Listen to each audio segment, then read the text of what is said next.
Hi, welcome to Polyphonic Press. I'm Jeremy Boyd, and today I'm going to be reviewing the new album by Tom Petty and the Heartbreakers entitled Hypnotic Eye. Here we go.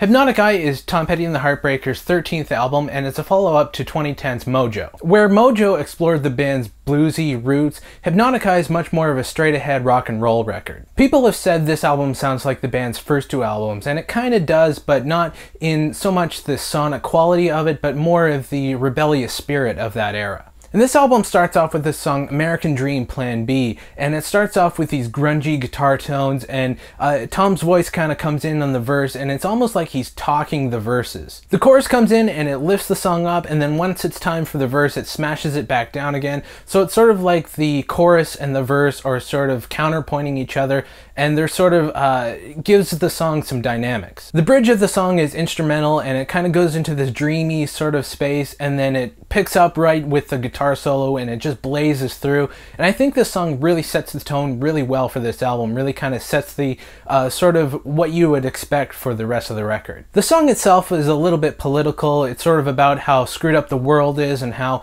there's a divide between the rich and the poor, and how the poor are willing to help each other out, and the rich are sort of willing to do anything to get a little bit more. And that's kind of the attitude that Tom Petty has kind of taken on in a lot of his songs, and especially on the album The Last DJ. The song Full Grown Boy takes on a somewhat more mellow approach. It's got sort of a Latin feel, and it kind of sounds like something a band would do in a hotel lounge or something like that. That's not necessarily a bad thing, because really what's most important are the lyrics, and this song really gives way to that. Like a lot of these songs, this song is written from the perspective of someone in their 60s and sort of looking back on their life a little bit, and sort of in retrospect, sort of looking at sort of the mistakes they've gone through or some regrets. For someone like me who's in their 20s, it might be a little bit hard to relate to, but what's great about Tom Petty as a songwriter is he sort of leaves most of his songs up to interpretation. So although they might be about something specific in his life,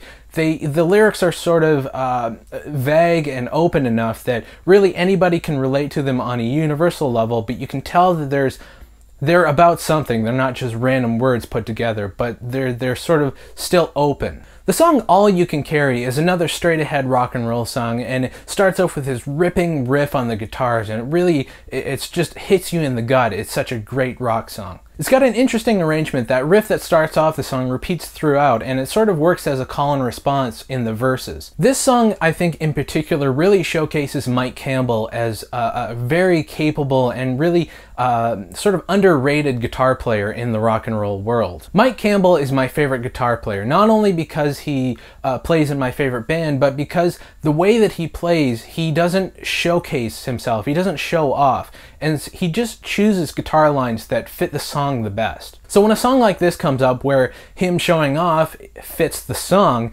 people are sort of taken aback and sort of wondering where this guy was. He's sort of like one of those guys who hang out and doesn't really do anything in a street fight, and then at the end comes in and annihilates everybody. My favorite song on the album is the song Forgotten Man, and it starts off with his Bo Diddley sort of riff, and it really kind of sounds like something that the Zombies or the Yardbirds would do at the height of their career. I think it's one of those songs that's going to become a classic among Tom Petty fans. It's one of those songs that is going to be like a deep cut that everyone sort of just knows. This song has a similar vibe to a song they wrote in the 1980s called Got My Mind Made Up, which was actually recorded by Bob Dylan and was released on his album Knocked Out Loaded. The album ends with the song Shadow People, and it starts off with this piano that really lets the track breathe and really comes in very nice and just has a lot of air on top of it. It then goes into this slower, mid-tempo sort of groove that allow the vocals to do what they're going to do, and the music doesn't really get in the way of that. Towards the middle of the song, it kind of goes into this psychedelic sort of thing where the mellotron is playing and the bass, and it just blazes through into the guitar solo. My favorite lyric, I think, that Tom Petty has ever written is probably in this song, and the lyric goes,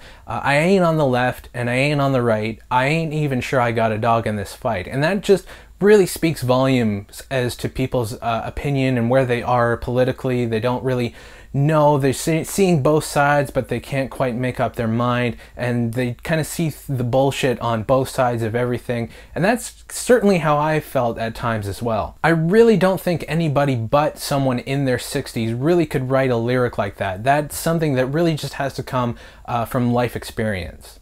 The production on this album is pretty straightforward. It's pretty much what you would expect from Tom Petty and the Heartbreakers. The one thing I would change though is probably bring the drums up a little bit. I think they were buried in the mix a little bit. I would have liked to hear Steve Ferrone play, because he really has some great grooves on this album. I would have liked to hear the drums up just a little bit more in the mix. This album is somewhat different from the last album, Mojo, because Mojo was exploring their bluesy roots, and this album is much more of a rock record. And this album, although I like Mojo, this album feels more like a Heartbreakers record. The majority of the album was recorded live off the floor, and it's a really great snapshot to what this band can do and what they're capable of without any auto-tune or time correction or anything like that. There really isn't a bad song on this album, so I'm going to give it a 9 out of 10. So anyway, that's what I thought about the album. Let me know what you guys think in the comments. If you'd like to suggest an album for me to review, please leave that in the comments as well.